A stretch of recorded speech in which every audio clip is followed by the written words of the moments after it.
For more recruiting news, it is time for Wiltfong Whiparound. Our Director of Recruiting, Steve Wiltfong, joining us now. Steve, let's go over some of these recent commitments, starting with Georgia landing four-star tight end Jaden Reddell on Wednesday, adding another piece to their top-rated class. What is Georgia getting in the blue-chip tight end? Yeah, one of the most prolific pass catchers at the position, turned 49 receptions into over 1,000 yards and 12 touchdowns as a junior. He's athletic with terrific ball skills, can go up and get the football. He can run. He can separate. He's powerful. He's going to be a major weapon in this pro-style Georgia offense. He's the second tight end to commit this week as he joins Colton Heinrich, who's also a tough physical player at the point of attack that brings the versatility to that tight end room. So Georgia landing two of their top targets at the tight end position this week. They're rolling.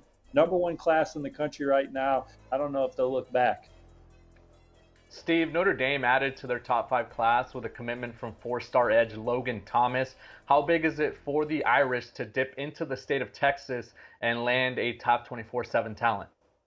Well, it's an exciting pickup for Marcus Freeman and his staff to go out and land one of the most athletic players in the country at the position. He can run. He's got 4.7 speed in the 40-yard dash. He can change direction. He's powerful. He's one of the most athletic edge players in America, coming from a proud program down there at Katy Paytow, helped them win a state championship as a sophomore. Notre Dame's putting together a nice defensive line class as he joins Cole Mullins from the Peach State and Bryce Young, whose father, Bryant Young, is the best Notre Dame player of all our lifetimes right now, with a high upside there, and Bryce Young. And then they're trending for Sean Sevillano on the 24/7 Sports Crystal Ball, native of Canada, playing down there in the Sunshine State right now. Sevillano had 22 tackles and 6 forced fumbles as a junior. So really nice defensive line class coming together for Notre Dame if they can get Sevillano into the fold after Logan Thomas.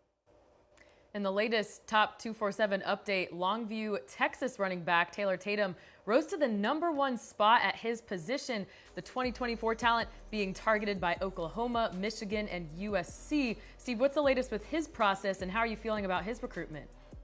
Yeah, so we previously reported an official visit to USC the first weekend of June, and then Oklahoma June 16th. He's also going to take an official visit to Michigan June 23rd, and I think those are the 3 programs that are trending in this recruitment right now. And if I had to handicap it, I would probably put USC and Oklahoma in best position to ultimately land him. This will be his 3rd time at USC. He loves the offense, loves Coach McDonald's track record there. And then with Oklahoma, him and his family are super tight with DeMarco Murray.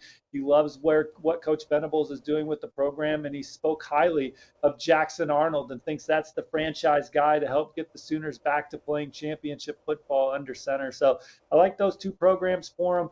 And then Michigan, obviously getting an official visit. He's aspiring physician, looking to play baseball in college too. So Michigan has a lot going for him in this recruitment as well. Another running back that Michigan is targeting out of Bishop Gorman in Las Vegas is Micah Capone. You recently put in a crystal ball for him to end up with a maize and blue. What has you leaning that way, Steve? Yeah, Blair, this is the guy that I think will be the next running back in Michigan's class. Right now, they have Jordan Marshall committed, dynamic player from the Midwest, probably the top player at the position in the Midwest. And then here, Capone is a guy from Bishop Gorman that they absolutely covet. And I know you know a lot about this young man too, Blair, but he's an angle eraser on film, over 10 yards a carry. Over 1,000 yards on just 70 touches, can also catch the football. Just a very dynamic guy that sees the field well. And Michigan is extremely high on him, and they're bringing him in first in the month of June. They're going to bring in Darian Dupree after that, and then Taylor Tatum. But I like the way it's trending for Capone. When you look at his top 5, I think Michigan's the one to beat going into the officials. Steve, you added another crystal ball yesterday favoring Ohio State for 2025 4-star Tavian SaintClaire, an in-state quarterback out of Bellefontaine. The Buckeyes already have their 2024 signal caller, though, in Aaron Nolan. So why are you leaning Ohio State so early in SaintClaire's process? Well, I just think that this is the program that he grew up aspiring to play for, and now that he has the offer, I think that they're going to be tough to beat. Now, Tennessee jumped in very early and has made a big impression on Tavian SaintClaire. I also think he's high on Penn State. And he's got a bunch of visits coming up this summer. But I think with Corey Dennis, Ohio State's quarterbacks coach, being there yesterday to watch him work out and offer, I think that was a big thing in his recruitment. And I think the Buckeyes are going to be the team to beat moving forward because of the track record under Ryan Day, the offense, and then just him being in state. And him growing up, this is a school that he wanted to play for, and now he has the opportunity to do so. This is one of the hottest recruits in the country. We loved him at the Under Armour event in Ohio. He's a trend-up guy. We recently gave him his 4th star, and when we update our next 2025 rankings, I think that you'll see Andrew Ivins and his team continue to move him up after a fantastic sophomore year, and he continues to progress from there. Steve, let's move over to the SEC, where Tennessee is primed for a big recruiting weekend as they host top targets for their 865 live event. The headliner is 5-star linebacker Sammy Brown, who obviously is maybe done chopping that big tree with his father and is ready to take his first official visit. Where do you see the Vols in the fight to land Sammy Brown? Well, if I was handicapping the race, I have them in the 4th spot right now. I got Georgia, then Clemson, then Oklahoma, then Tennessee, then Ohio State going into the visits, but he's genuinely interested in all these programs. He's been to Knoxville a bunch. His mom's family's from the area. His last visit in the spring, he got a chance to spend a lot of time with Coach Brian Jean Mary and Coach Tim Banks, and of course, Coach Heupel. He loves the trajectory of the program. He's talked about the great culture up there and says they're doing a good job, and he's excited to get back for what's going to be a super fun weekend in Knoxville. So Sammy Brown is the only official visitor for Tennessee this weekend, but he's not the only 5-star on campus.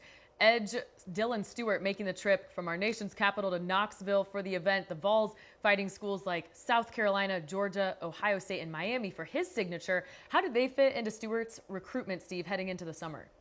Well, I think we'll know more coming out of the visit this weekend. It's an opportunity for Tennessee to showcase the culture and how much fun they're having in Knoxville right now. That's what this weekend's going to be about.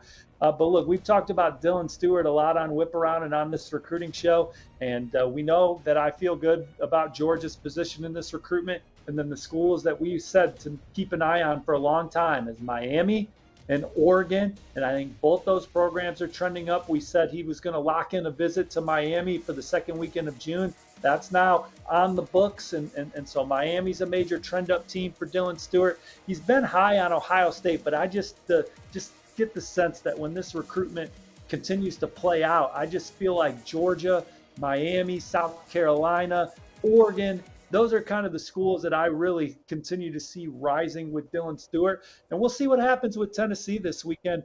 And then the other 5-star coming on campus this weekend is Aiden Breland. You guys talked about him at the top of the show. Greg Biggins and I worked on getting confirmation that he would be at Tennessee this weekend. He's another one that Miami's in the middle of it for. Miami, we've said it a lot. I think they're going to sign the best defensive line class in the country. Dylan Stewart and Aiden Breland are two that they're in the thick of it for, but Tennessee going to take a swing at Aiden Breland and Dylan Stewart this weekend.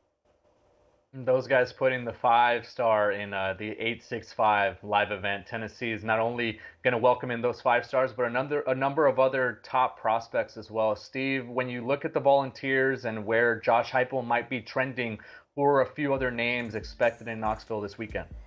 Well, as they look for a second straight top 10 class, Peyton Lewis is an obvious guy to point out right away. Top 247 running back out of Salem, Virginia. He's one of the fastest players in the country at the position, rushed for over 1,500 yards and 17 touchdowns. I think Tennessee is the heavy favorite coming into the weekend. Tennessee hosting 2 of their top running back targets this weekend, with Daniel Hill being the other. He's a 6'1", 220-pound standout out of the state of Mississippi, who's also state champion in the hurdlers, a ferocious runner that went for over 2,000 yards and 28 touchdowns as a junior. South Carolina may have some momentum there, but Tennessee trying to change that. And then a couple other guys that Tennessee's in great shape for coming into the weekend. Maybe not on commit watch now, but commit watch as a whole as the process continues. Defensive back Boo Carter, who they've loved since having in camp last summer when he was a lockdown DB. Edwin Spillman's a major linebacker target for them in state. And then Ronan O'Connell's an offensive lineman in state I have forecasted to the Vols. And then 2 others that I think Tennessee's in great shape for. Cameron Fountain, an edge rusher from the Peach State I'm willing to say I think Tennessee leads right now for him as they battle South Carolina. And then receiver Amari Jefferson, he's committed to Tennessee for baseball right now out of Chattanooga, Tennessee. Baylor School has upcoming officials scheduled to Alabama and Georgia, but been to Tennessee this spring, high on the balls. Things seem to be picking up there as well.